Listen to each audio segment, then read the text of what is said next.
Nous avons bien commencé la semaine à Deauville. Les 2 premiers jours de vente ont été satisfaisants.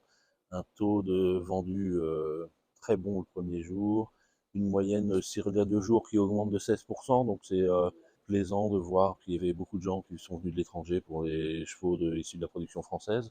On espère que ça va quand même dérouler encore sur le reste de la semaine.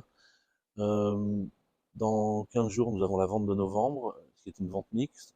Beaucoup de chevaux différents dans ce catalogue. Le premier jour avec les chevaux à l'entraînement, qui viennent des plus grandes écuries de Chantilly et d'ailleurs, en plat et en obstacle. Nous avons aussi des yearlings de plat le samedi qui précède.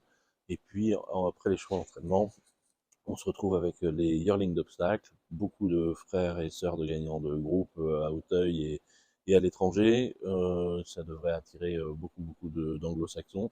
Puis on enchaîne sur l'élevage obstacle avec les juments et les foals, les premières juments pleines de gigmées, et puis une foal sœur de chacun pour soi par Walk in the Park qui devrait attirer beaucoup de regards.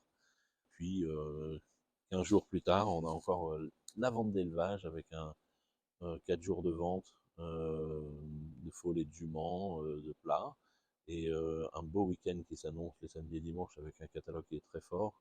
On avait vu l'année dernière Place du Carrousel se vendre pour plus de 4 millions d'euros lors de cette vente. On va essayer de faire aussi bien. Nous avons déjà annoncé quelques très beaux lots comme la mère de Tamfana, et nous allons sortir le catalogue ce lundi, et vous y verrez aussi la présence d'une des meilleures 2 ans d'Europe que nous sommes très fiers de présenter.